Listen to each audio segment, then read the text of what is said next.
Okay, welcome to Southern Door Schools. It is November 15th of 2010, and we're gathered here today with Cody LaCrosse, Mari McClelland, Nathan Blazier, and Connie Krieger to have a political discussion on two very important issues that the new Congress is going to have to deal with in the new year. And our first topic today is the war in Afghanistan. And our first question for our panel of political experts here is the war in Afghanistan a winnable war? We'll start with Cody. Well, specifically to Afghanistan, it's possible to win, but it will definitely take a very, very, very long time. And my personal opinion, it will go on for long enough to consider it's not winnable, in my opinion. And then, because no matter what you do, people can hide somewhere and then come back later on. So there's no way to actually root out the entire group without letting it grow back, flourish again. Other comments?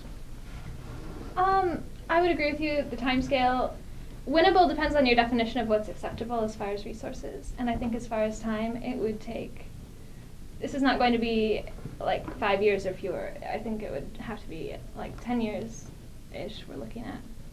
Because we're looking at creating a government here. And right now we sort of have one, but it's so corrupt that it doesn't function efficiently. Nathan or Connie? Like just saying on what Mari said about the timeline, President Barack Obama actually just announced, like I believe yesterday, that he was extending the time for the troops to be there to, we would begin like massively withdrawing instead of like 2011, it's now 2014. So I think that shows that it's not going as well as we would like it to go. And again, on what Cody said about it being a region where they're just going to come back, it's because when these countries were originally created, no one regarded like the ethnic strifes in certain areas when after post World War II, when we just kind of created these countries, and it ended up with like a lot of turmoil areas, such as with North Afghanistan, where we find a lot of terrorists being harbored. But I think it is winnable if you consider like the reason we went there, I believe, was to find Osama bin Laden.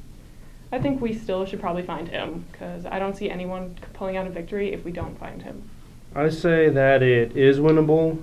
Like with the others were saying, the timeline though, it's a pretty big timeline, but in order to be able to win it, you would need to assert more troops into the area than there already is, and basically set up a government in the meantime until people get used to the kind of government that would probably be put in place. Okay. Another thing is, I don't know how satisfied voters are with the war. People don't really like the war. So that would kind of cut back on the time limit, because people aren't going to re-elect people who are in favor of the war if the voters are against the war. So if it is winnable, you'd have to do it really fast, otherwise the voters are going to be upset and not re-elect the officials. Do you believe that nation building can be successful in Muslim countries? Is it fair to compare nation building in countries like Iraq and Afghanistan to successes that the United States has had in countries like Japan and Germany? They're very different, I think, because, there's similarities with both, but Japan and Germany, even after the war when they had so many problems, had, I think, a more sound infrastructure than some of the Middle Eastern countries do right now. I think we're trying to build from the ground up from something that was controlled by the Taliban to a relatively democratic government, and that's a huge, huge change, maybe even more than the other two. And it doesn't have the same, I think, with economically, it's not starting from the same place either. It doesn't have the opportunities that those other countries Yeah. perhaps had to like help them along the way. And I think another thing is like in the Middle East we're perceived as like meddling and whatnot, whereas with Germany and Japan they instigated a conflict which resulted in us like demolishing them. Kind of, yeah, we demolished them. Pretty much. And so but then we then again invested our money into like building it up and like helped them. I think they were more receptive than other Muslim countries, than just Middle Eastern countries, because of like the stigma we have for like siding with Israel, for like getting involved in like Kuwait war and other such events. I think in order to create a new government for Afghanistan or other Middle Eastern countries, their mindset is against democratic and kind of against United States in general. So in order to create a government that's a democratic government, I think you have to change the mindset of Afghan people, for example. Like, when Great Britain took over India, they implemented a religion to kind of control people. That changed their mindset, and they allowed themselves to be taken over. I think you'd have to change the mindset of the Afghans to agree with what we're trying to implement, otherwise they won't change. You change their mindset. Is that realistic in today's times, do you think, Cody? Doubtful. It's very doubtful. I think maybe we have to temper our expectations for what we want. If we decide we can create a stable country in terms of winning the war, temper our expectations for what that will mean. If we manage a democracy, I don't think we can expect it to be a democracy like what we have, because for the area right now, that's just not realistic. And the way that I perceive it is that most Americans think that our government, that the way we have it, it's basically the best in the world, so we should try to set up our exact type of government in countries like Iraq or Afghanistan. But our type of government probably won't work for those areas. So we have to think about what type of government will work. And back to the nation building, like after World War II, like the whole time Germany it was huge in manufacturing, so that helped bring their economy up.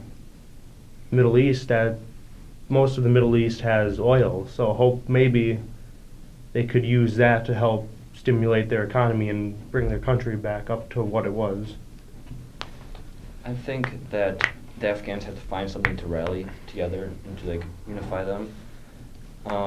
Like for Hitler's Germany, they rallied together against the Jews and against the United States, and that unified them, and they worked together to get something done.